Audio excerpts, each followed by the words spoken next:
నమస్కారం, నా పేరు శివ. అందరూ ఉన్నారు ఫ్రెండ్స్. వాళ్ళ వీడియోలో ఈపీఎఫ్ ఖాతాదారులకి ఒక ఇంపార్టెంట్ విషయం నేను చెప్పబోతున్నాను. వీడియోలోకి వెళ్ళే ముందు ఇలాంటి విషయాలు మీరు మరింత తెలుసుకోవడం కింద సబ్స్క్రైబ్ ఉంటుంది, అంటే యాప్ చేసి మన సబ్స్క్రైబ్ చేసి పక్కనే ఉన్న బెల్ బటన్ని యాక్టివేట్ చేయండి. అని లైక్ చేయండి. లైక్ చేస్తే ఇలాంటి వీడియోస్ అందరూ చేరుకుంటే చాలా మందికి ఉపయోగపడతాయి. So please like.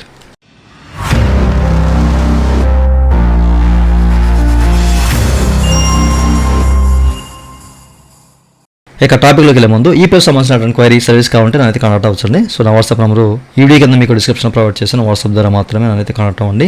అయితే ఈ వీడియోలో సో ఈపీఎఫ్ ఖాతాదారికి ఈపీఎఫ్ అనేది ఒక వెసులుబాటు అనేది కల్పించింది అనమాట. అదేంటి అనేది మీకు ఇక్కడ చూపిస్తాను. సో మీరు చెక్ చేసుకోవచ్చు. ఓకేనా. 17వ తారీఖున మనకి ఒక వెబ్ సర్క్యులర్ అనేది విడుదల చేసింది ఈపీఎఫ్ అనేది. ఓకేనా. So advance under para 68B7 based on self declaration చెప్పేసి క్లియర్గా మెన్షన్ చేశారన్నమాట. అండ్ ఇక్కడ మనకి వీళ్ళు ఏమంటున్నారంటే, in order to facilitate members to avail advance under para 68B7 it has been decided to allow application of the above side advance based on a self declaration that this advance is claimed only after 60 months from the date of completion of the dwelling house and without link to previous with the under para 68B. So సాధారణంగా మనము ఈ యొక్క 68B7 కింద మనము advance ద్వారా amount తీసుకోవాలంటే కనుక మనం ఏదైనా హౌస్ నిర్మించుకుంటే హౌస్ నిర్మించిన అంటే పూర్తిగా నిర్మాణమైన ఒక 60 months అంటే 5 సంవత్సరాల తర్వాత మనము దాని ద్వారా అమౌంట్ అయితే తీసుకోవడానికి ఛాన్స్ ఉండేది. ఓకేనా. సో ఇంతకుముందు ఎట్లా ఉండేదంటే కనుక ఫస్ట్ ఆఫ్ ఆల్ మనము ఏదైనా మనకి మన సర్వీస్ 5 సంవత్సరాలు వచ్చిందండి, ఎంప్లాయీ షేర్లు అమౌంట్ తీసుకోవాలంటే కన్స్ట్రక్షన్ ఆఫ్ హౌస్కి పెట్టుకునే వాళ్ళం. ఓకేనా. సో అమౌంట్ సెట్ అయ్యేది. ఆఫ్టర్ మళ్ళీ ఒక 5 years తర్వాత, ఓకేనా, అంటే మన సర్వీస్ అనేది అదే ఎస్టాబ్లిష్మెంట్లో 10 సంవత్సరాలు ఉంటే కనుక మనము డివెలింగ్ అలాగే రెనోవేషన్ హౌస్ ద్వారా సో మనం ఏంటంటే ఈ యొక్క అదే 68B7 కింద అమౌంట్ తీసుకున్నాం అడ్వాన్స్ పరంగా. ఓకేనా. అది 2022-23 ఆ ముందు వాళ్ళకైతే చాలా సింపుల్గా అయిపోయేది. ఇప్పుడు చాలా వరకు ఏంటంటే ఒక 10% క్లెయిమ్స్ అవుతున్నాయి ఇవన్నీ కూడాను. Okay. Alteration house, dwelling house.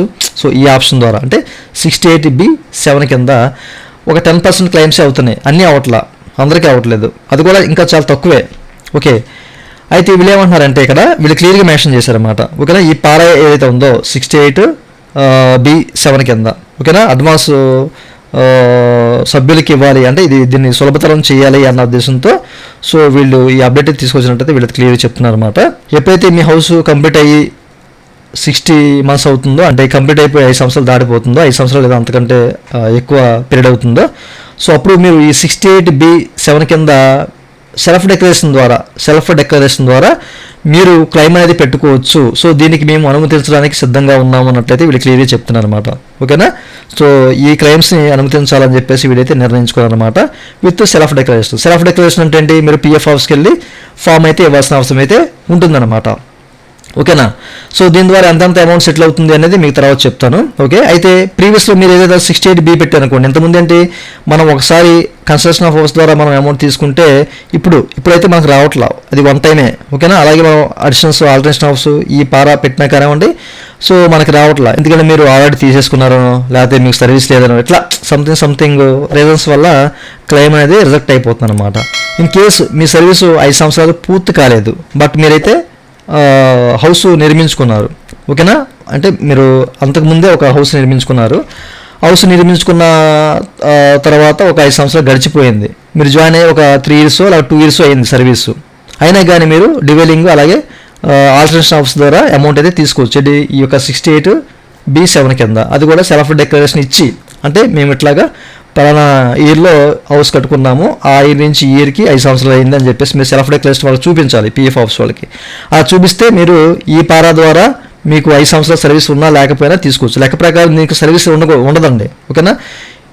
ఈ 68B7కి మీకు సర్వీస్ పీరియడ్తో సంబంధం లేదు. హౌస్ కట్టుకున్న 5 సంవత్సరాల తర్వాత మీరు తీసుకోవచ్చు లెక్క ప్రకారం అయితే. ఓకే.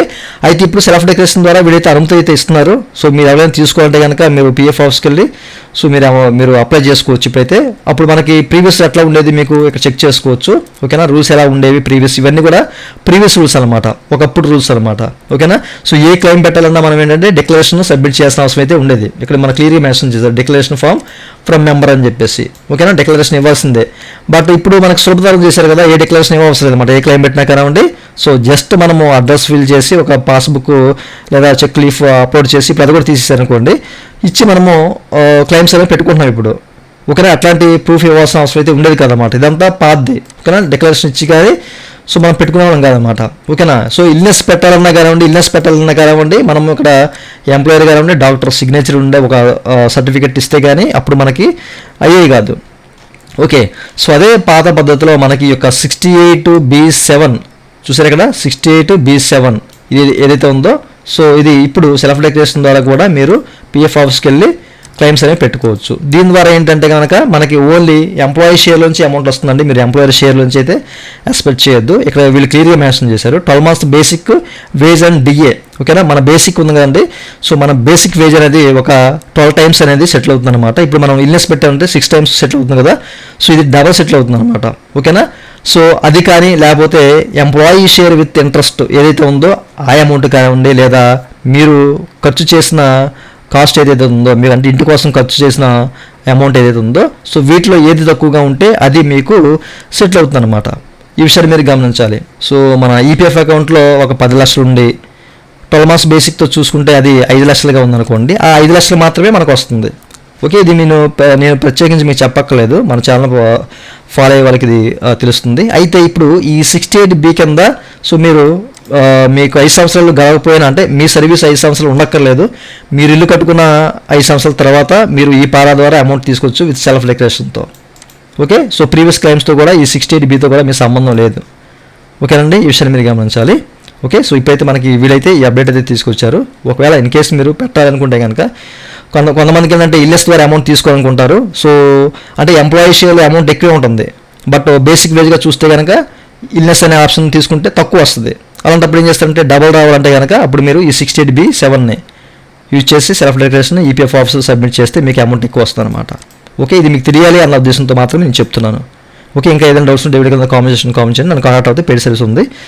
సో నా వాట్సాప్ వీడియో కింద మీకు డిస్క్రిప్షన్ ఉంది, సో వాట్సాప్ ద్వారా మాత్రం నేను కాంటాక్ట్ అవ్వండి. ఇదండి ఎవరి వీడియో. ఈ వీడియో మీకు నచ్చితే వీడియో కింద లైక్ బటన్ ఉంది, లైక్ చేసి మన సపోర్ట్ చేయండి. అలాగే విషయాలు మీరు మన వీడియో కింద సబ్స్క్రైబ్ ఉంటుంది, అంటే ఆప్ చేసి మన సబ్స్క్రైబ్ చేసి పక్కన thank you for watching and జై హింద్.